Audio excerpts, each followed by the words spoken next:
You promised we would be together again for Christmas dinner, and you will. Our Christmas dinner. We're talking V, Reflections in Terror. Hit it.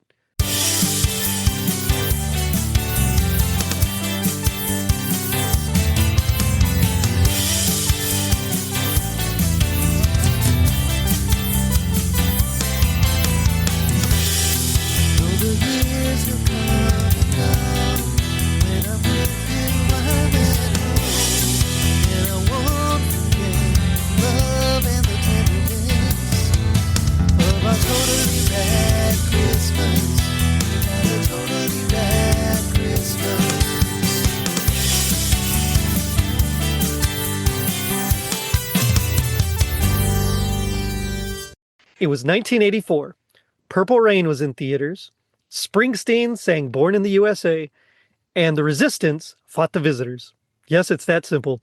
I'm your host, Jerry D, with another episode of Totally Rad Christmas, the podcast that talks all things Christmas in the 80s. Toys, movies, specials, music, and fads. If it was gnarly during Christmas in the 80s, we got it covered.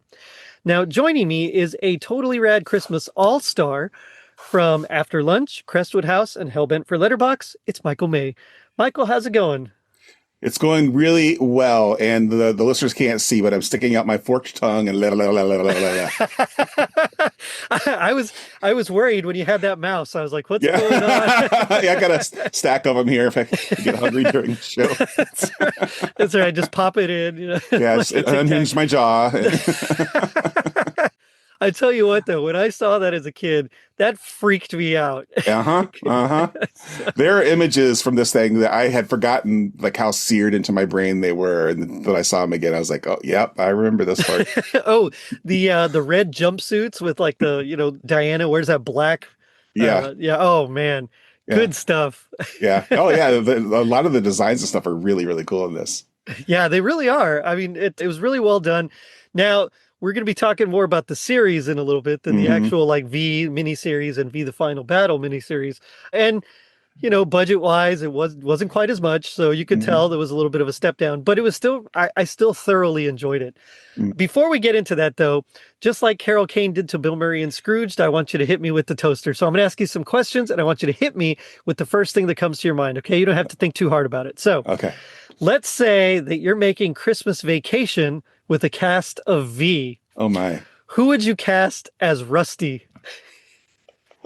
As Rusty? Yeah, Rusty. Oh, wow. Boy, that's a curveball right there. That's not what I thought you were going to say. That's right. I mean, I guess Mark Singer's kid. I mean, he's the only age appropriate one that I can think of.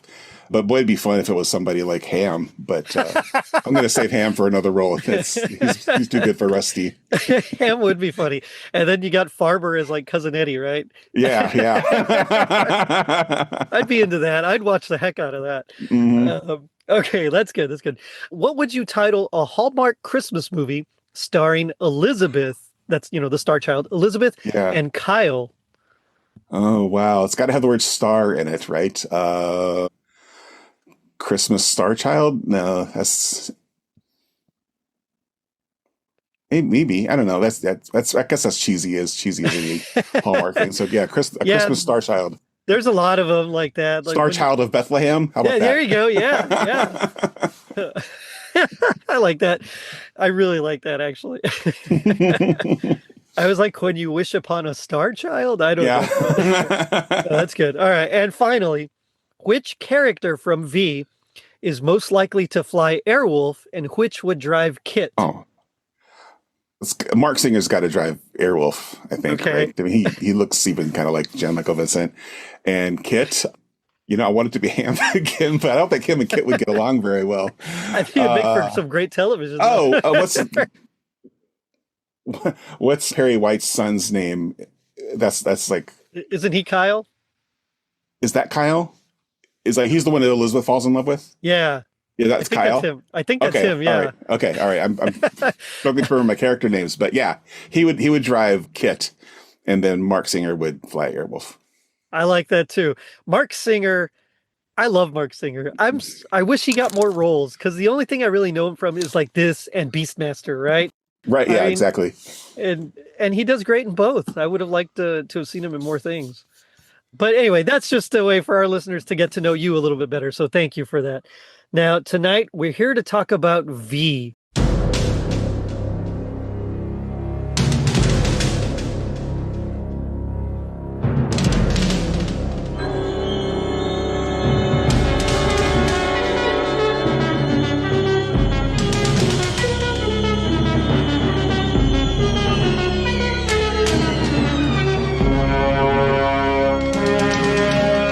What do you remember about V? Like thoughts on it? Yeah, I remember when the miniseries came out, and this was in days as our family didn't have a VHS player. You probably that existed, but we didn't have one, so it was like catch it on TV or never see it again. That's it, right? Yeah, and I remember watching like part of it. I probably caught like the first half and missed the second half. So actually, I bought the novelization of it just so I could like finish the story. That's cool. And I thought that was really cool, except that first miniseries ends on a cliffhanger, which I was like super bummed about. And then V: The Final Battle came out, like a year or two later. And I know I didn't see all of it, but I remember seeing that second episode because that's the one where Elizabeth is born. Oh, right. And that's a scarring moment. Like Creep City, yeah. Yeah, for sure. So it wasn't actually until I was preparing for this, and one of the reasons I really wanted to do this episode with you is because I've always wanted to go back and like just watch all of it, back to back. And this was like a perfect excuse to do that. But this is the first time I've actually seen the whole thing in my life. So I've seen the original miniseries and V: The Final Battle. I've seen those each like 5-6 times. So I know those. I wasn't even aware that there was a TV series. Like I remember everybody watching it, but for some reason in my brain, I kind of merged it with like, oh, they were just showing the miniseries again. Sure, yeah. So I didn't remember it, but I gotta say, there's a few differences that we'll talk about, but I really want to go back and watch the whole miniseries or the whole TV series again as well. I was hoping to do that for this. I didn't get a chance to because I took over a new position as chief operating officer of my company. Oh, cool. And I've been sent on a few trainings here and there. So I just got back from North Carolina a few weeks ago or a week ago. So yeah, good times. But so I didn't get a chance to, but I'm really looking forward to it. There was some amazing things, and I don't remember how it ends. Reading about it, it was like, wow, it really kind of started jumping the shark, didn't it? With the starchild and the leader and yeah, like that first miniseries, I think it was only 2 episodes, but it was pretty deep. Like it was kind of getting into like, ooh, how would Americans react, if, the Nazis came in and took over, basically. Right. And then it ends on a cliffhanger. And then the second miniseries, The Final Battle, just kind of, it doesn't abandon all that. Those themes are still kind of in there, but it's much more like just sci-fi adventure. Right. And it's cool. They got a bigger budget. The ships look cooler. There's a lot more action. It becomes, just very kind of pew, pew, pew. For sure. But it does end. And that's what I was really surprised because I knew like there was this TV series. So I assumed that Final Battle also ended in a cliffhanger that then carried on into the TV series, but that's not the case. Like they wrap it up in a really dumb way, but they wrap it up. and then the TV show, like the first episode of the TV show kind of has to like kind of scramble to explain. Right. Yeah, I mean, it's not really a retcon. It's just like, maybe it is a little bit, but I don't know. They don't change anything, but they just like, okay, the thing that worked at the end of that, maybe there's some loopholes that kind of the visitors could exploit. Yes, which they do. And that's how they're able to still be on Earth. Right. Because you're right. Spoiler alert, if you haven't seen this thing that's like 40 years old, at the end of the final battle, like they release this red dust, right? This deadly like bacteria that's harmless to humans, but is fatal to the visitors. And so that's how they're able to like win. But then they retcon, well, like we said, not quite retcon, but kind of get around it a little bit. Yeah. By saying, well, it doesn't do well in like warm climates. So, it's fine. Like we just won't attack Canada, Yeah, they can't attack Canada or South America, but kind of everything in between they can. That's right. It's fine. It's okay. Yeah. So Texas, we're all messed up here in Texas. Oh yeah, you got some heroes in Texas. So I was watching those news reports. That's right. There's a few here and there. I I did like those news reports, right? Uh-huh. So yeah, that was a really cool feature of it. Yeah, So what a V, crazy way to no, introduce go every ahead. episode, right? It's just like, here's our news report, and it doesn't have anything to do with the story you're about to Right, watch. It's just like, here's a news guy, and he's going to tell you stuff that's going on around the world, and around the he's world, done, and now we're going right? to do our show. Yeah, it's like so we're focusing on this, but it really is a global, Right, right. impact. So Yeah, it was pretty cool. yeah, it's definitely different. So I enjoyed that. V, created by Kenneth Johnson. Now that guy, if you never heard of him, he has quite a resume. He basically created the Bionic Woman. He helped Oh, develop the Incredible Hulk TV series. nice. Yeah, I mean, quite a lot of things. But he wrote and directed V, the original miniseries, based on Sinclair Lewis's anti-fascist novel "It Can't Happen Here." Okay. But apparently, a lot of studios didn't like thought it was too like heady, like too Mm. cerebral and intellectual. So they introduced, in order to kind of get around that, they introduced this race of reptilian aliens. Okay, that wasn't in the novel. No, no. So it's like, and it really was. They literally admit that it's basically a Star Wars cash grab. So Yeah. hey, Star Wars is popular. Let's have everybody look like Bosk, and Yeah. and Right. and we'll go from there. So yeah, I mean it's a race of reptilian aliens. They're called the visitors. They come to Earth. They promise that or they make it seem that they're there to share their technology, but they need some minerals and resources that their planet doesn't have. Well, turns out they really just want to take over the Earth and, Mm. all the blah, blah, blah, eat the humans and, Yes. all the usual sci-fi tropes. And it kind of goes from there. But yeah, the original is, like you were saying, it has at its heart like this very what if World War II was lost kind of vibe. Hmm. And it still kept it in that original, that mini series. It's like first they come for the scientists and then they come for reporters and all Hmm. this, what if it happens to you next? And it was very exciting. It's almost like like a serious version of Top Secret, you know. Yeah. Right. That's funny. Like I could see Mark Singer interacting with like Val Kilmer or something, Sure. but Yeah. And deja vu. and chocolate mousse, Yes. all the great characters. This is Chevalier, Montage, Détente, Avant-garde, and Déjà Vu. Have we not met before, monsieur? I don't think so.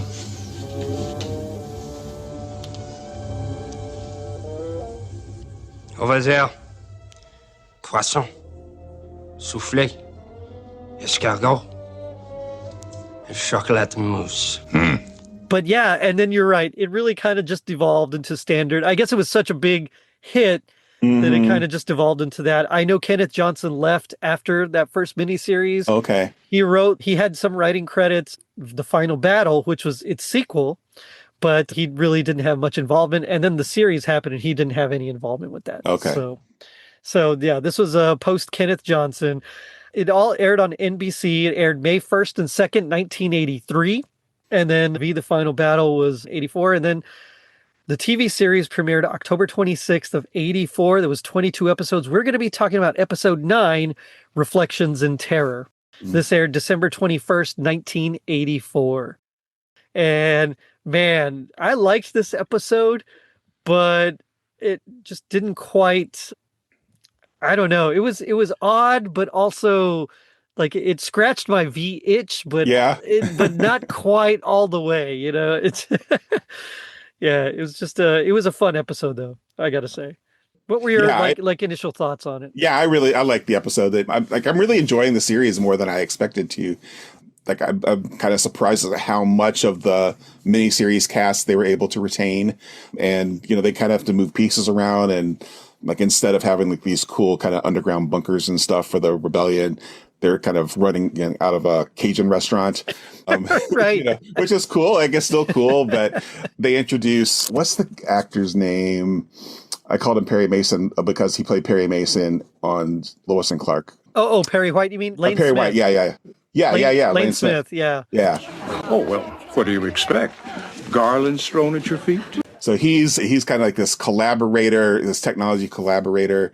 Oh, Julie is kind of working for him. So I don't know. They introduced some new characters. They got enough of the old characters. Yeah. So I really have enjoyed the series. And how far have you gotten on it?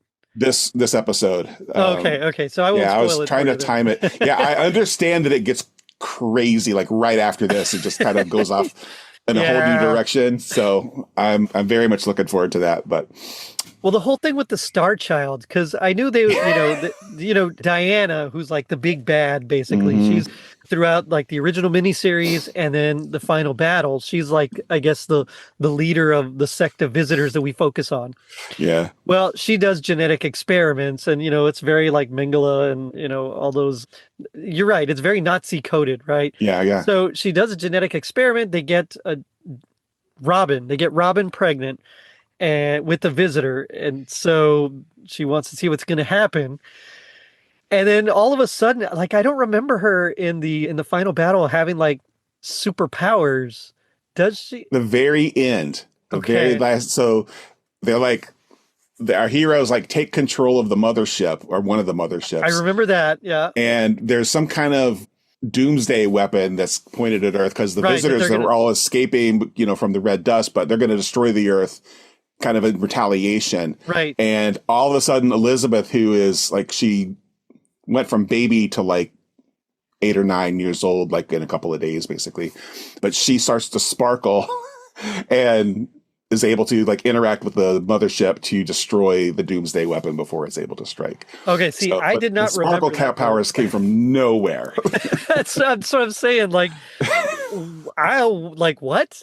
I mean, I imagine, because they do have the red dust still in this. And, Diana tries to, we'll get into it in a little bit, but she tries to get some blood from Elizabeth to figure out why she's immune to it, even if she's part visitor. It's like, well, she's part human too. Like, come on. Like, it's not that hard. But, her ultimate goal is to find a cure for themselves against the red dust as well. But like all of a sudden she can do all these other things. And I was like, wow, I did not remember that at all. It really took me by surprise. Yeah. I feel like they just kind of can add powers whenever they want to. And I think she took another big age jump from the last battle to the TV show where she's now like in her 20s or something. So right. And then like steals her mom's boyfriend. So yes, she does. It's great. Yeah. We'll talk about that. That will come up. So the episode opens, and it's Christmas time. It opens on the Freedom Network. They're reporting. We learned that in the Philippines, like on one of the islands in the Philippines, resistance guerrillas have like annihilated a visitor regiment. Good evening. I'm Howard K. Smith, and this is the state of the war tonight. On the Philippine island of Mindanao, resistance guerrillas under the leadership of Commander Beloy surprised and annihilated a regiment of alien shock troops moving to occupy the island. On the Brazilian front, resistance leaders suffered a grave setback with the capture and execution of several high-ranking leaders in the Mato Grosso battalion. Here at home, our guerrillas claimed a major victory on the ground fighting in the Sangre de Cristo Mountains between Taos and Albuquerque, New Mexico. Casualties were said to be light in skirmishes along the Santa Fe Trail as a number of alien outposts were overrun and destroyed. We get like reports from Brazil, in the U.S., guerrillas were successful in like overrunning and destroying like several visitor outposts as well in like New Mexico or something like that. And so, I mean, like, and then they give out like a special Freedom Network medal, which I thought that was a nice touch, a lady that you would not have thought. I mean, just looking at her, it's like she doesn't seem. Yeah. She's like a normal lady. Marilyn McGeorge from Biloxi, Mississippi, housewife, who spotted a visitor patrol boat off the Gulf Coast and rammed it with her husband's fishing boat. I was like, that's very "don't tread on me" energy right there. So good stuff. Anyway, so that's like the intro. Then we cut to the like our actual cast and crew. Silent Night is playing.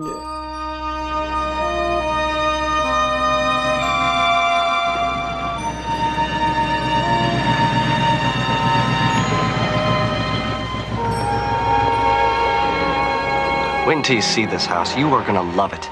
I can't wait. My mother's gonna meet us there. Hey, come on. I want to buy you a present.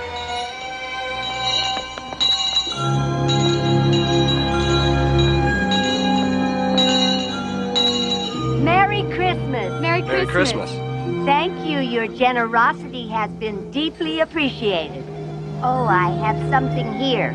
I've been saving this one all day for a pretty young girl like you. Ouch! Oh, dear, look what I've done. And we get Elizabeth and Kyle, I believe is his name. They approach this old woman ringing a bell like Salvation Army style. And she has corsages that she's trying to get rid of, which is like, I don't think I ever remember them with corsages. Like, no, that's pretty hardcore. I mean, maybe you get a little like, memorial poppy or something like that, but right. A whole corsage, yeah, they were pretty intricate. They're not cheap either. So, wow, good for her. But she gives Elizabeth a corsage and accidentally, quote unquote, pricks her finger to get a blood sample. And she apologizes and gives her another one. And it's made from mistletoe. So, all right, well, she's got mistletoe on. So I guess you got to kiss her, Kyle. Yep. Turns out it's like a whole big visitor plot, right? It's Diana has devised this whole scheme just to get Elizabeth's blood. But I do have like, well, the old woman has like a visitor communicator on her, right? Well, and she's like checking it out. You can see some of the like visitor writing. We get the picture of Elizabeth on it. She's like, all right, that's the lady. So, yeah. Like, yeah, they went from like not knowing who Elizabeth was to like, we know her every move and we've got agents staked out just waiting for her. Yeah, one of them will turn up, I think is what a line that someone says. One of them will turn something up. So I knew one of them would find her. Anyway, yeah, this old lady, there's like some kind of anticoagulant or something on the actual corsage itself. So she's able to deliver the blood. She's able to deliver the blood to Diana, who immediately like has her tossed in the dungeon to be eaten later. Yep. You told me I could be with my husband for Christmas. And so you shall. That's right. You're going to be our Christmas dinner. That's right. It's very Twilight Zone, right? Yeah. Excuse me. I've done my part. Where's my husband? Why, where he's always been. Here in detention. You promised we would be together again for Christmas dinner. And you will. Our Christmas dinner. Take her away. You lied! You said you would let him come home! You lied! Humans take holidays so seriously. Diana needs a mustache so she can twirl it. So she can twirl it, yeah. Oh, I want to see that so bad. Oh, man. Yeah, so this poor lady, unfortunately, is going to be eaten. Next, we get Donovan and Ham, like in hard cut. That's the one thing about the show, right? It's like you get these, we're focused on him, and then it's like hard cut over here. So hard cuts to Donovan and Ham smuggling some orphans in a red van to the city. Like you do. And it's, I mean, nowadays that's a very different thing, right? Yeah. The FBI is involved. But back then, I mean, I guess it's fine. And, yeah. So, Donovan, of course, played by Mark Singer, who I mentioned I knew from The Beastmaster. He's Dar. You've just got to show them who's in command. You owe me your life, but I'll accept this as payment. Ham is Michael Ironside. Sure is. Like one of the great character actors of our time. Yeah. Hello, Mary Lou, or, Prom Night 2, Hello, Mary Lou. He was in Highlander 2, The Quickening, Total Recall, The Karate Kid, I think Part 4, like just a bunch of like those kinds of movies. He's good. He's really good. Hey, kids. They're playing our song. And it was actually refreshing to see him here not as a villain. Yeah. He's got an edge.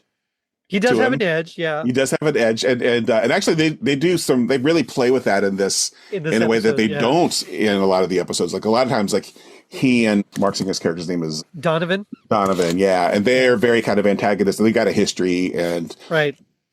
Yeah, and Donovan's always criticizing Ham for kind of his ruthless tactics, whereas Donovan's a little bit more, trying to not just murder people. Well, so Ham's like kind of really the kind of evil, like not evil, but mean, tough guy. Right. And, but they really play with that in this episode. They do, and I like it. We also get a little bit of backstory on Ham a little bit later as well. Right. So that comes into play. He has a great interaction with one of the orphans later on. So, but yeah, it's like this Ford Econoline van, right? And there's a visitor like patrol Jeep with the gun on turret and all sorts of things. And Donovan like is the lookout, sneaks back into the van, and they're able to like pass into LA. Because like you mentioned earlier, Lane Smith, who plays Bates, I don't remember if he's mayor or governor, but he's like, basically declared LA as like an open city. So it's fine for visitors and it's fine for humans. It's kind of Casablanca. Yeah, well, we'll see later on. It's really Casablanca. Yeah. There's like a scene ripped straight from Casablanca. Yeah. But yeah, so like Bates is the one in charge of the city. And so people can come and go and from both sides. Well, Bates also reprimands his guy Chang, who I guess works for him. He has like head of security, basically. Yeah, he's like reprimanding him like for failing to find the resistance because Bates wants power and wants to try to make deals with the visitors. But Donovan and Ham pull up to a church. It's St. Anne's Church. They pass what I thought was a cool little nativity. It's like a blow mold nativity set. Looks a lot like one that my parents had. Oh, cool. There's like a little mini wooden nativity frame, like stable frame as well. Yeah. So I thought, I was like, wow, that's cool. Like that takes me back. Yeah. It was a very cool 80s nativity scene. Well, they pass by, they run into Farber and Father Turney. Farber and Ham were kind of like the go-getters, right? If I recall in like the final battle. Like, yeah.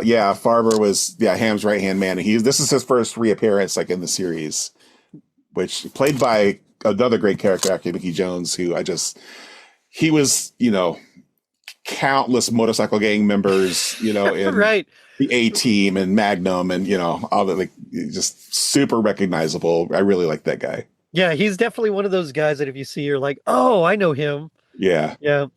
And yeah, I think there's like a throwaway line, something about like he was in the desert fighting, something like that. So, but yeah, he's back. And so he and Ham have a nice little reunion. But Donovan's mentions, I might call him Mark Singer. I apologize, guys. But he mentions that they found foster homes for all these kids already, all these orphans. Father Turney says that the visitors are starting to like pay more attention to the church, that there's like things going on. And so there's more patrols. And so they might have to cool it for a little bit with some of the orphans. But while all that's going on, this is where Ham talks with a little girl named Jennifer. When he introduces himself, she laughs and says his name sounds like a sandwich. Right. Off on the right foot already. I was like, what a little kid thing to say. Like, I can totally see my 6-year-old saying this. Yeah. But cut to outside where some visitors are destroying the little nativity, and then Ham, Donovan, and Farber go beat them up. Yep. Yeah, these visitors are armed to the teeth, but we just wrestle with them. And you just go right in and just yep.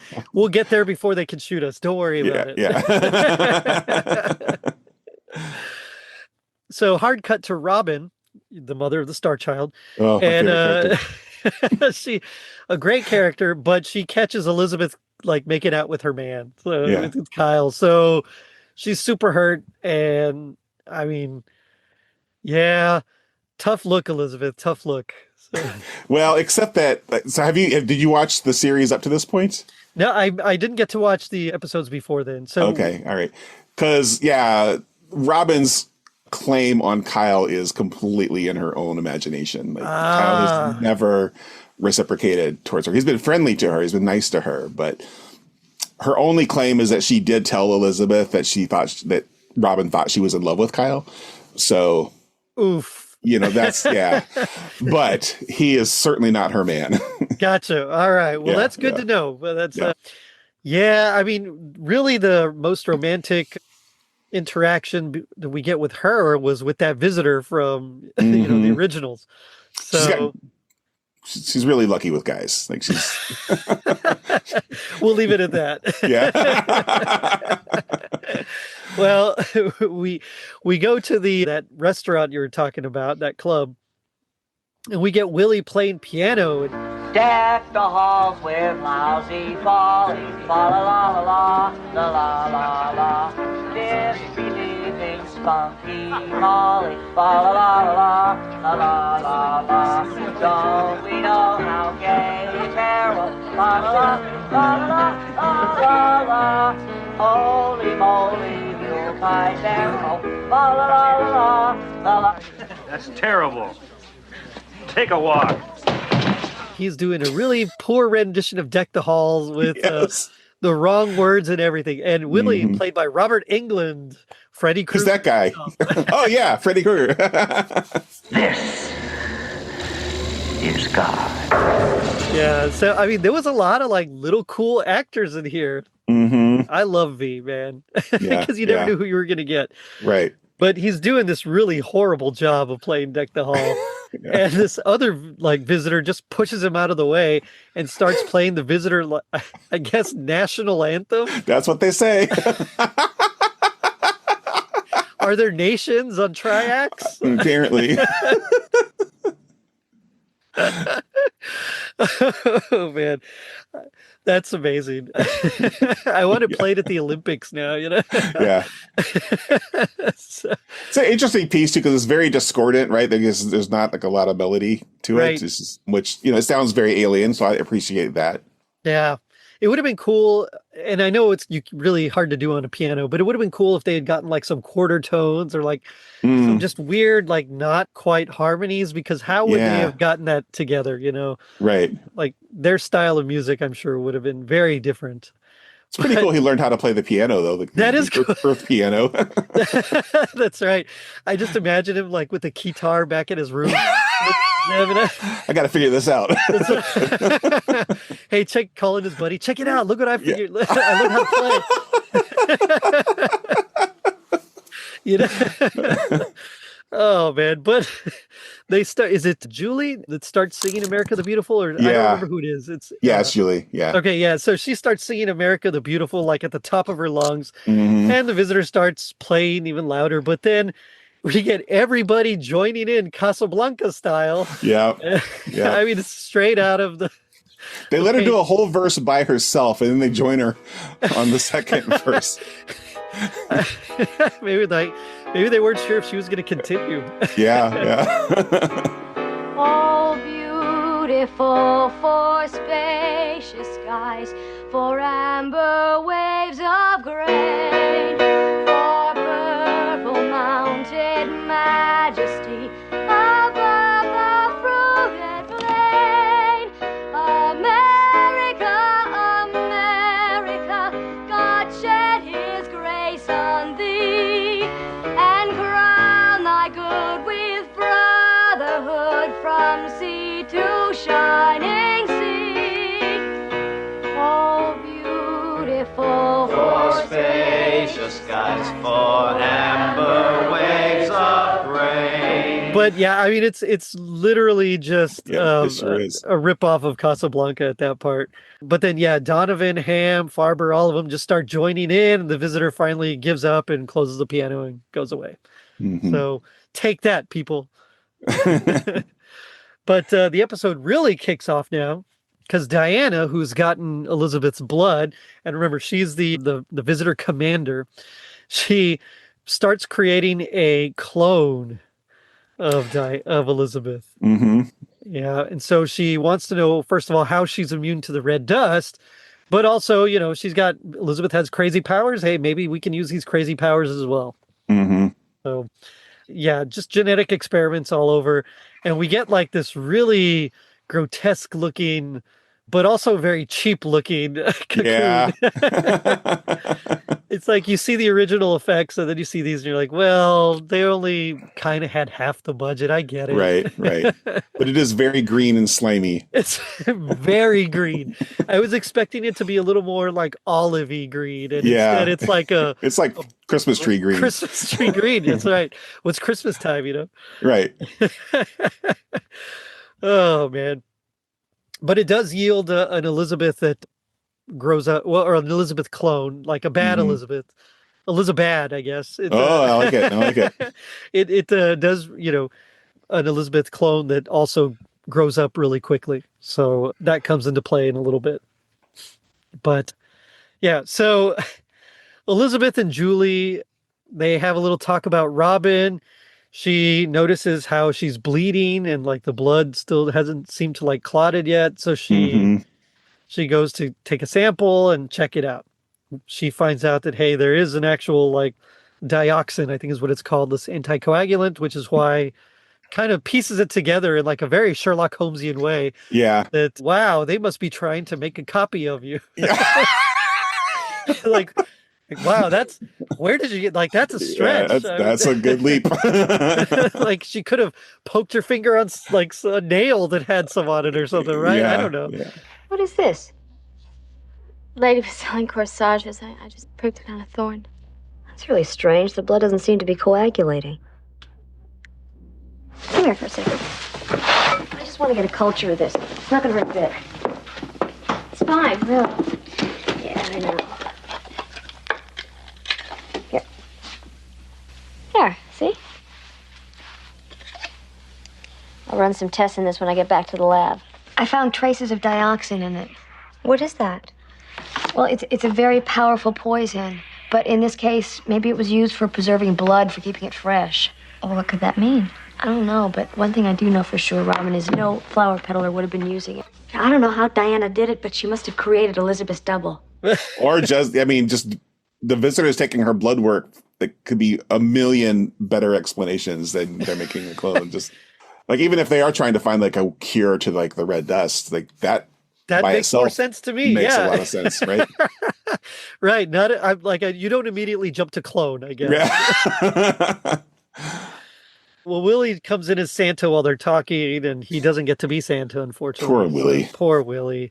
You just can't catch a break. Yeah. But we go back to the visitors' headquarters, and one of them hears a noise, goes in, and it's an Elizabeth clone that's hatched from a cocoon. We don't see it. We just see the cocoon all empty and gross, and the glass shattering.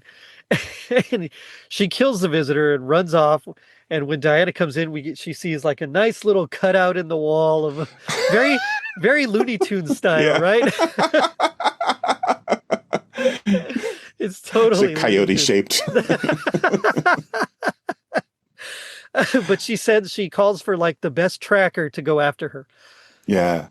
So meanwhile, Ham ruthlessly beats a visitor and breaks his neck because the visitor was like burned the church and burned their car.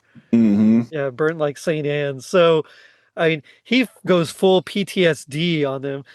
I mean, they're like having to pull him off, and he was about to shoot him after he's already broken his neck, and they're like, okay, like he's dead, man. Take it easy. It's okay. But they find Jennifer. And Ham's a little rough with her here. She even says like, why are you hurting me? Or something like that. Because he's like, where are they? Where are they? He's kind of crazed. And so she leads him to the others who were, I guess, in like a basement somewhere. Something like that. Yeah. Yeah. What are you doing out here alone? Hey, you're hurting me. Father Trini said she'd be coming back for us. Where is he, sweetheart? This way. She thinks Ham's mad at her, and he's not. We come to find out a little bit later, but I'll get into it now. We come to find out that he actually had, in Vietnam, he fell in love, got married, had a child, was going to bring them back to the U.S., but while they were while he was on assignment somewhere else, there was an air raid, and one of the pilots dropped the bombs too soon, and his wife and child were killed. See, it happened while we were in Nam. just before the fall of Saigon. He had married a local Eurasian girl.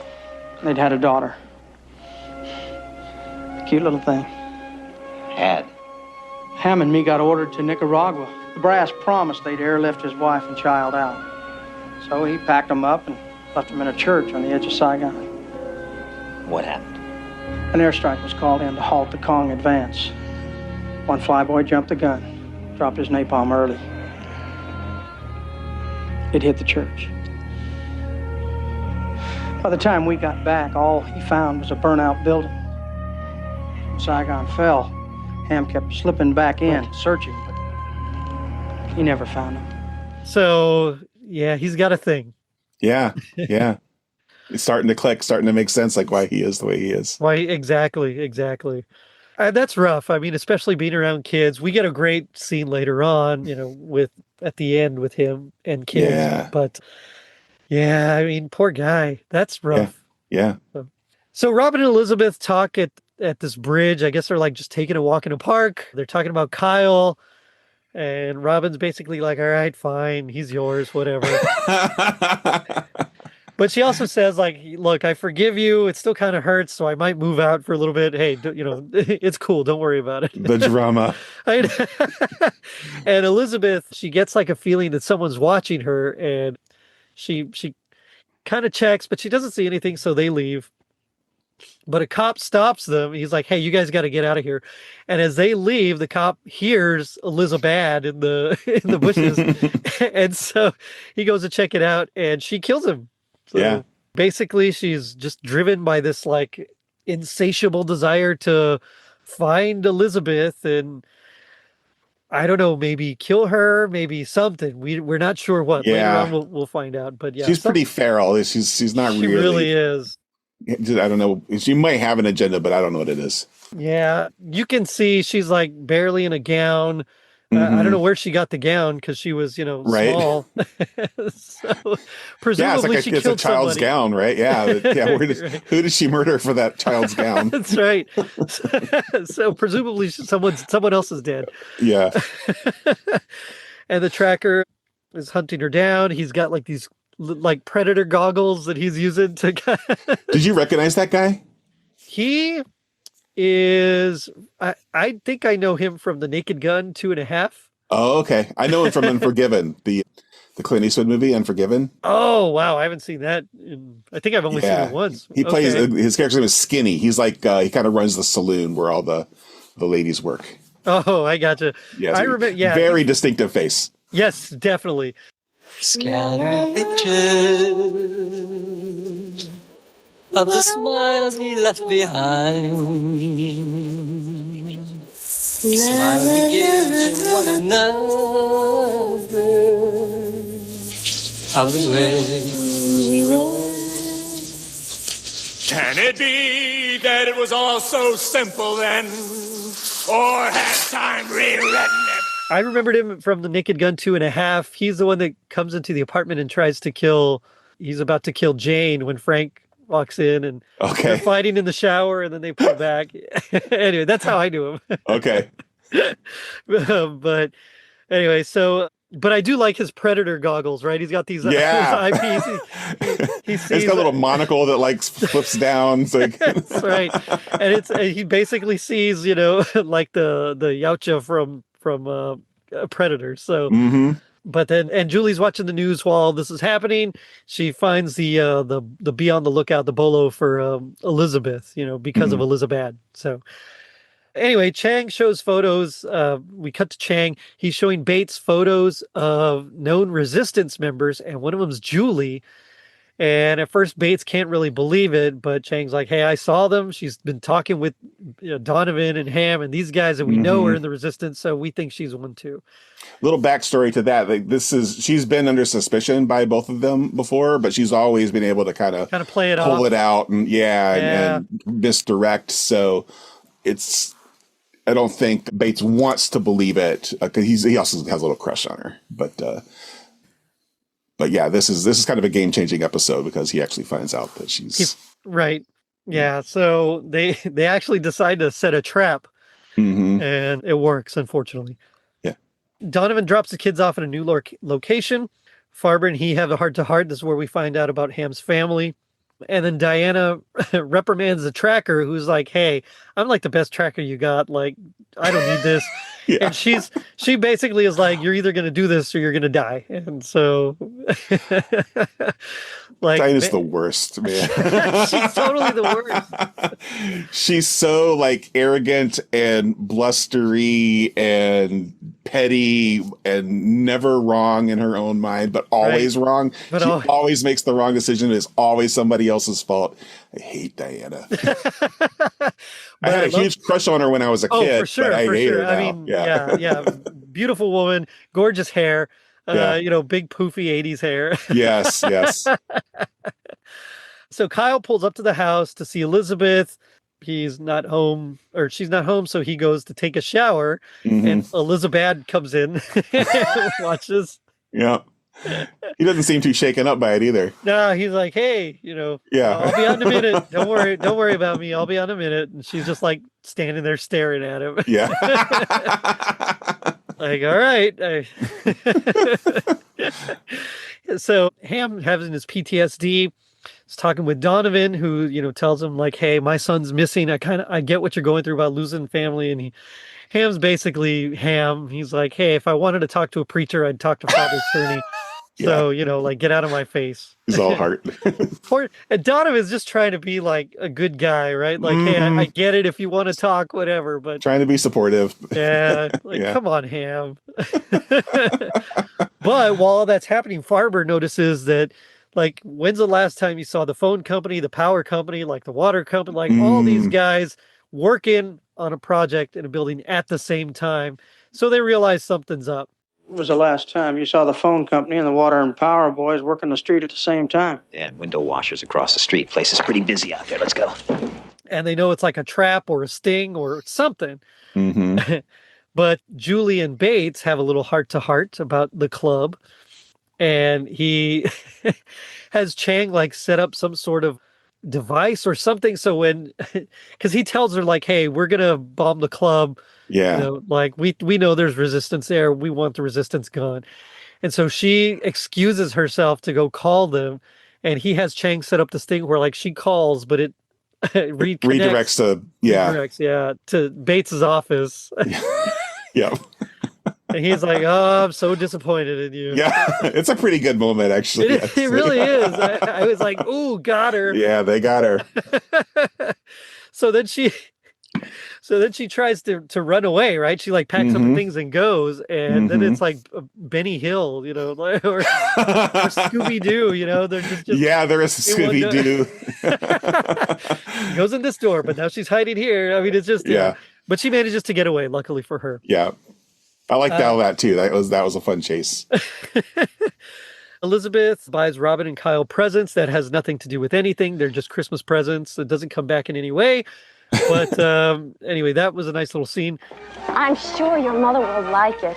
Since the war, we don't get much imported material. Thank you.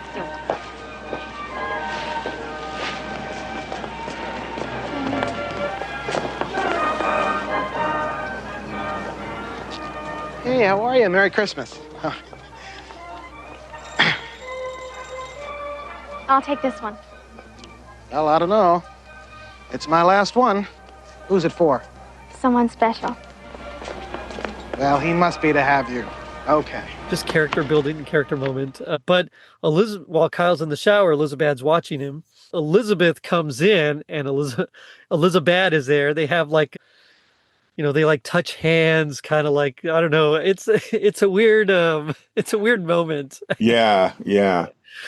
But just then the tracker comes in. He shoots the clone, but he gets shot in return by Kyle. And Elizabeth holds the clone in her arms as the clone dies. Yeah. Elizabeth? Don't hurt her. Elizabeth, get away. She won't hurt me. You don't know that. I do. I can tell. He won't hurt you.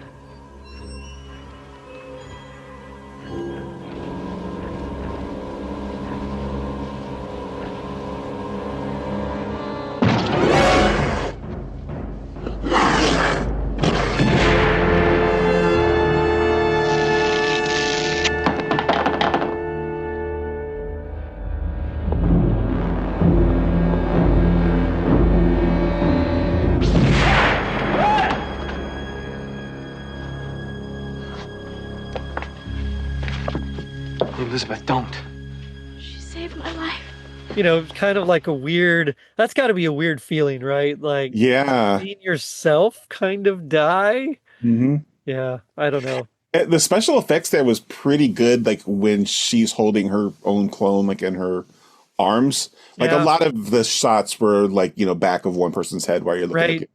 But there was a shot of her holding herself in her arms, and I was like, I'm not sure how you guys did that. It looks like they hired twins or something, but I don't know if that actor has a twin. I don't think so. I mean, I don't know, but I mean, if they did, I think they would have used it even more. I would, I think they would have as well. So I don't know. They did something, but it looked pretty good. I agree, because I didn't really notice very, very much. And usually you can tell and stuff like that, Mm-hmm. But while all that's happening, we also get guys coming into the club, pulling out guns and starting to shoot it up. Mm-hmm. And Donovan, Ham, and Farber were hiding behind like the Christmas tree. They just come out behind the Christmas tree and start shooting back. And season's greetings, gentlemen. What can I get you? A little bit of eggnog, huh?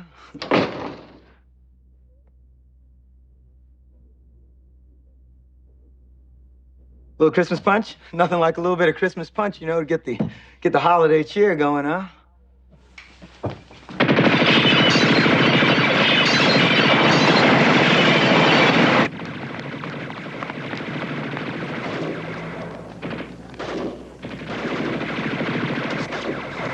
No, sir. Everything is under control.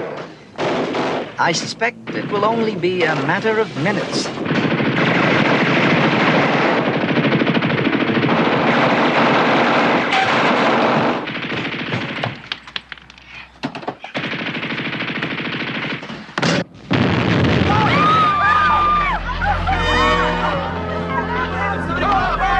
I take that back, Mr. Bates. What you have just heard is the last gasp of the resistance. Poor bartender is just jumps down. Mm-hmm. But they all managed to they pre-rigged it with explosives. They run into, I don't know if it was the freezer or just another entrance. Yeah, something like they have another entrance they mentioned later, but yeah, something is kind of like separate and secure, so they can blow up part of the building and make it look like they were trapped in the rubble. Yeah, I think he says that they rigged it. He wired the explosives to knock in just the walls and the ceiling. Yeah. So, I mean, it makes sense. He's a demolitions expert. So, but yeah, so basically Julie arrives just then to see the place blow up, and she thinks the worst. Yeah. Well, luckily, a nice bit of acting by Faye Grant, by the way. Like, I thought agree. That was really good. I agree. I thought she did a fantastic, you could see the devastation in her eyes. Yeah. And then Mark Singer just kind of shows up like, hey, it's okay, we're here. Yeah, right. right behind her, like, shh, don't tell. Yeah. Of course, Diana's furious with everything. But we end with the resistance. They're having Christmas at the burned club in the basement, kind of like very reminiscent of the old headquarters that they used to use, right? Yeah. Mm-hmm. That kind of feel to it. Elizabeth's trying to understand what's going on, like why would she seek me out, and how come she didn't hurt me, and she just has all these questions. Willie tries to comfort her. He says, all creatures seek to reunite with their source to come together in peace and goodwill, like Christmas. And I thought, wow, that's very profound coming from Willie. Mm-hmm. Mm-hmm. He's tends to be more of the simple-minded visitor. Right. Yeah. True.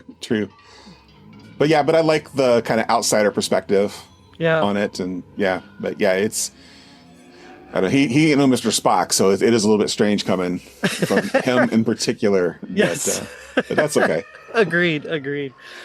So from now on, they can only come in through the sewers. Right. Or the alley. The alley or the sewers are their only way into the club because it's demolished and they think everybody's done for. But just then, Ham shows up and he's dressed as Santa.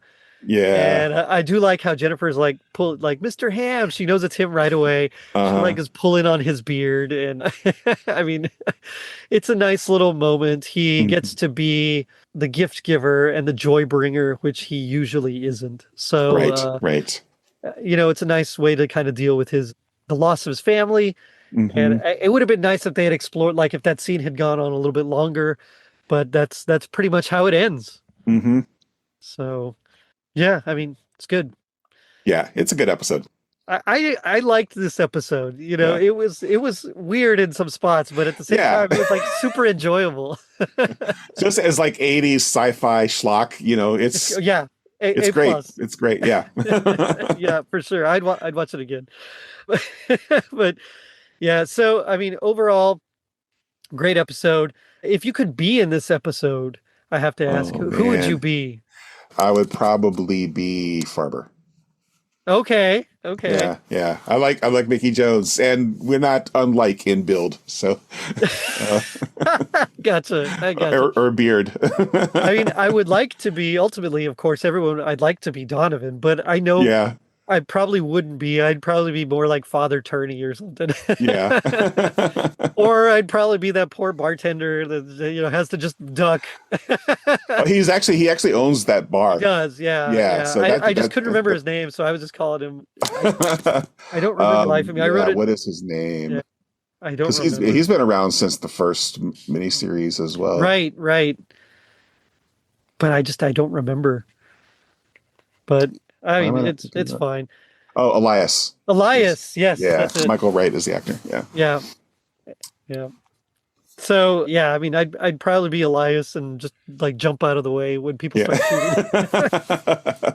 What would you say is your happiest memory or moment with V in general, or this episode in particular, whichever?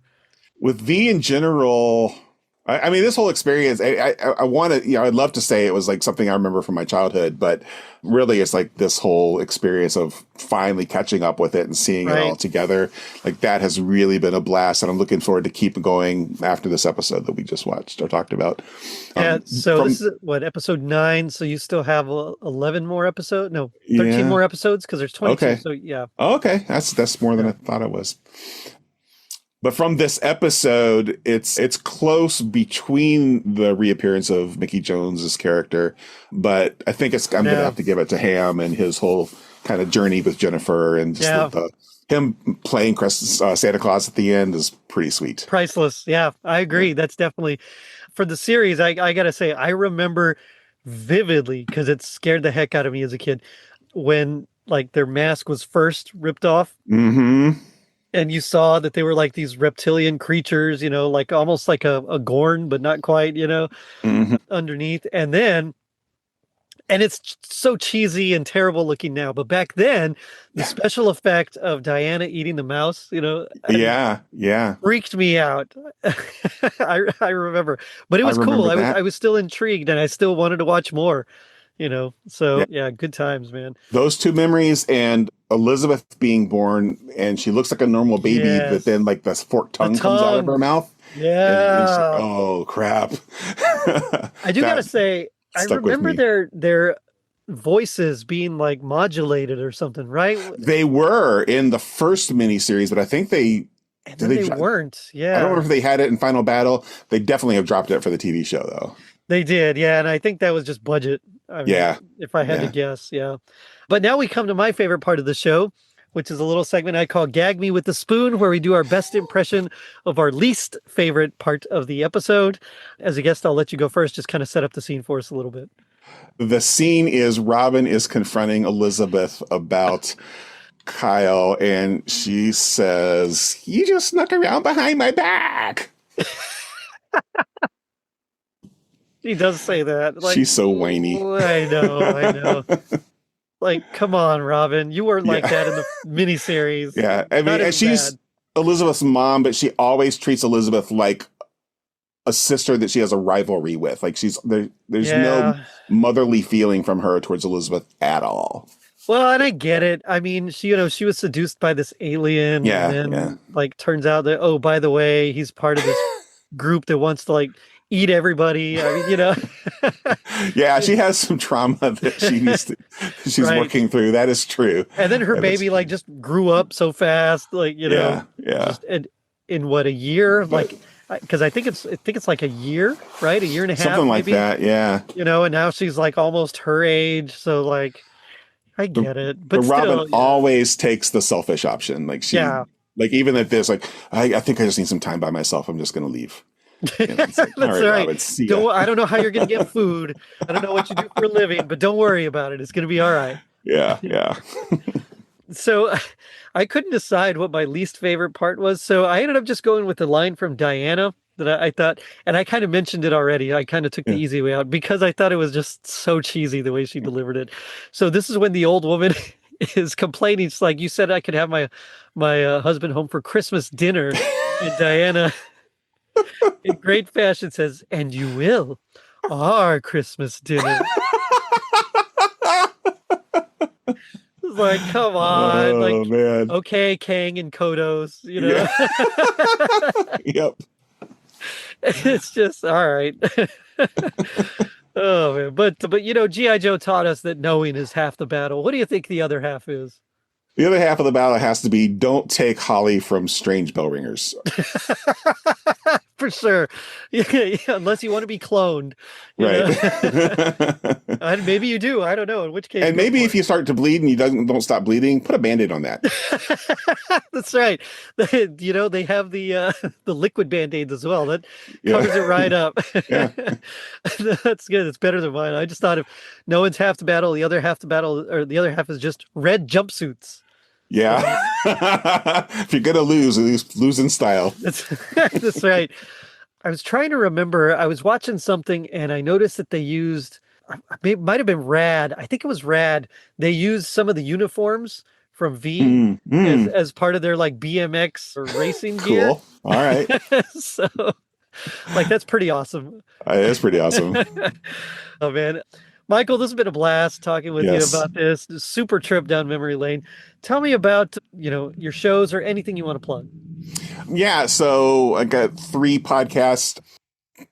Crestwood House is our Halloween podcast. We recorded all year, but we release episodes in September and October. So that's not available, but there's a nice backlog of a few seasons that are out there for people to listen. It's on the Cult Film Club channel. Helmet for Letterbox is a Western podcast that I do with my friend Pax.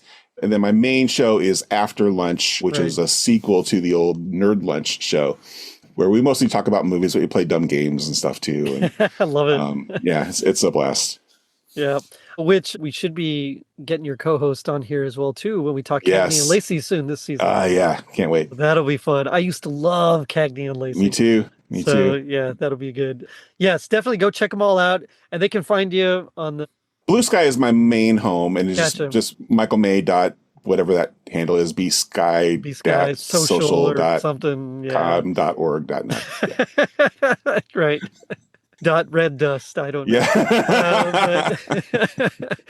Yeah. Well, it's been a blast talking with you. This has been a lot of fun. So thank you for that. Thank you so much for having me, for giving me an excuse to watch this show. And but I always enjoy whatever we talk about. I always enjoy coming on here. Yeah. We're gonna have a lot of fun, I think, in a few months. But on that note, I'm gonna end it with humans take holidays so seriously.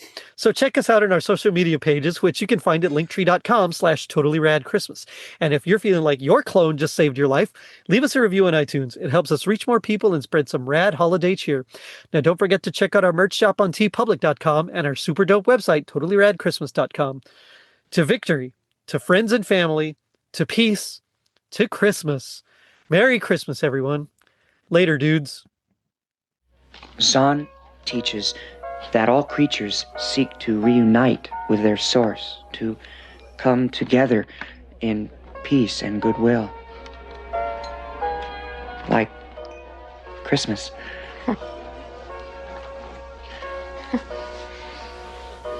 So how'd you guys manage to keep this place intact? Oh, well, Chris wired the explosives to knock in just the walls and the ceiling upstairs. Yeah, there's nothing left of the kitchen up there, so there's no way they can find the door. You mean the only way we can get in here is through the alley? Or the sewers? I kind of like it like that. Where's Ham? Well, sweetheart, I don't think he's much in the Christmas spirit today. Ho, ho, ho, ho! Merry Christmas! Merry Christmas! Merry Christmas!